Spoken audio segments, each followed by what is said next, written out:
Brasília com essa votação do plenário virtual do STF, que está 6-5 no momento, porque oficialmente mesmo é só quando é proclamado o resultado do julgamento, que é para a próxima semana, início da próxima semana. Mas esse placar é favorável para Arthur Lira, de acordo com o senador Ciro Nogueira, porque ele segue com força total. E agora as negociações vão começar de fato. Inclusive, com a autorização, essa já não é uma informação do senador Ciro, mas aqui nos bastidores, a gente sabe que com negociação de trocas de cargos no governo por apoio na eleição da presidência da Câmara. Arthur Lira vai buscar aí diferentes correntes, inclusive da oposição, que já adiantou que não vai apoiá-lo, como, por exemplo, o Partido dos Trabalhadores. Mas os outros partidos estão na mira de Arthur Lira e Rodrigo Maia, também no outro lado da ponta. Ele está aí com 5 candidatos na mão, coisa que a gente já tem falado há algumas semanas, mas não anunciou nenhum até agora. Só os nomes são cotados, ventilados.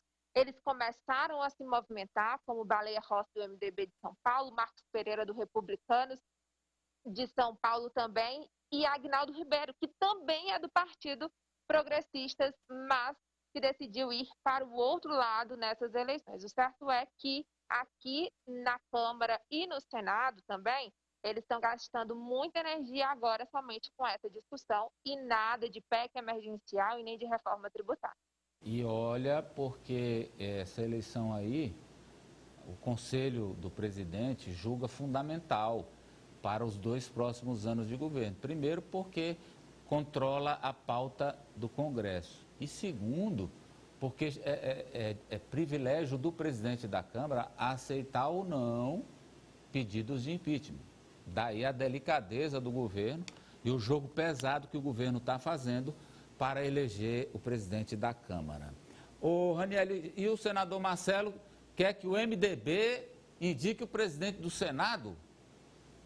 Porque com a votação do jeito que está no STF, impossibilita Davi Alcolumbre de reeleição, e o MDB, que é a maior bancada do Senado, quer a presidência. Isso já parece que fato constatado aqui em Brasília. E eu falei com o senador Marcelo Castro, que é do MDB, e ele disse que não conversou ainda internamente com os outros integrantes da bancada, mas que pelo fato do partido ter o maior número de senadores, certamente vai querer ficar com a presidência do Senado.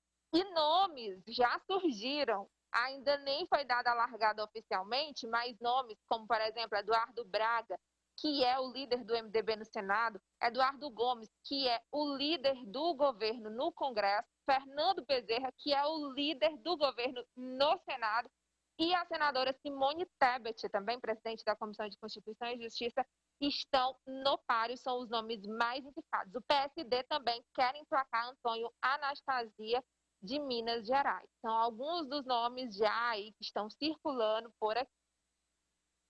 Merlong acha que é ruim para o país que o tema reeleição tenha sido definido pelo Supremo e por um voto de diferença, né? O deputado federal Merlong Solano, do PT, ele explicitou hoje sua opinião a respeito disso, que é preocupante que esse tema tenha ido ao Supremo Tribunal Federal em uma votação apertada, porque, Amadeu, como a gente já tinha comentado, havia um consenso nos bastidores para que os ministros formassem maioria para que possibilitasse a reeleição na Câmara e no Senado. Mas a pressão popular, a pressão da imprensa foi tanta, especialistas falando sobre o que estava realmente na Constituição, que os ministros que iriam votar a favor da reeleição acabaram votando contra. E alguns se sentiram até traídos, alguns culpam até o presidente da Corte, Luiz Fux, dizendo que essa pode ter sido a gota d'água na sua gestão à frente do Supremo Tribunal Federal e que vai fazer de tudo para prejudicá-lo. Mas o deputado Merlong Solano também disse o seguinte, que a Constituição não pode ser alterada por interesses momentâneos e nem o Supremo Tribunal Federal pode reescrevê-la, que para fazer uma alteração na Constituição tem que ser por meio de uma PEC, que precisa de uma votação em 2 turnos nas 2 casas e aprovação de 3/5 dos parlamentares. Então, portanto, o deputado aí expressou a sua indignação a respeito do tema, mesmo com o assunto quase resolvido. Raniele Veloso, a disputa está aberta, Câmara e Senado. Quem são os favoritos, na sua visão, para presidir as duas casas? Bom, do lado de Rodrigo Maia, ele está perdendo tempo, viu, Amadeu, na minha visão, porque até o momento ele não anunciou quem é o candidato oficial, mas eles já estão se movimentando. Baleia Rossi é o mais forte, é o que ele sempre foca e frisa, que é o presidente nacional do MDB, e Marcos Pereira, depois de perder o apoio do presidente Jair Bolsonaro, pulou para o outro lado e está disposto a lutar por essa vaga. Agnaldo Ribeiro, eu nem digo que ele tenha tanta força assim. Luciano Bivar também era um nome que estava nessa lista, mas também acredito que ele não tenha tanto impacto. Já no Senado, acredito que o MDB leve. Aí tem uma observação. Se o MDB levar no Senado, fica quase inviável a presidência de Baleia Rossi, a possibilidade de presidência de Baleia Rossi aqui na Câmara dos Deputados. Mas eles todos já estão se movimentando. E aquela ideia de blocão que foi idealizada por Rodrigo Maia para ter cerca de 320 votos aqui na Câmara ainda está em vigor. Não foi oficializado esse blocão, mas ainda está em processo de negociação. Lembrando que essa história o mesmo partido nas duas casas, hoje está tendo. Na Câmara e no Senado, existe. São os dois do DEM. Obrigado, Raniele Veloso. Até amanhã.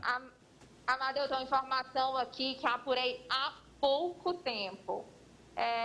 Falando de sucessão, em 2022, estava conversando com a deputada Marina Santos, do Solidariedade. A deputada disse que, por enquanto, ainda é a candidata à reeleição à Câmara Federal em 2022 pelo partido. Mas é certo que o partido terá um candidato à Câmara e tudo indica que também terá um candidato como vice-governador ou vice-governadora, não sei se será homem ou mulher. Isso está sendo negociado e Solidariedade está de olho nessa vaga na chapa majoritária. E uma última informação também da deputada Marina Santos é que ela anunciou oficialmente a separação do Dr. Marcos Vinícius. Agora eles estão separados oficialmente, mas que seguem em união política. Ele ainda é o mentor político dela. Volto com você. Mas agora eu tenho que lhe perguntar. Ela disse, ela vai ser a candidata. O Marcos Vinícius disse, eu vou ser o candidato. Os dois vão? Pois é, ela disse que, por enquanto, ela é a candidata. E isso daqui para 2022 tem muito tempo, né? E eles, inclusive a deputada me disse que eles continuam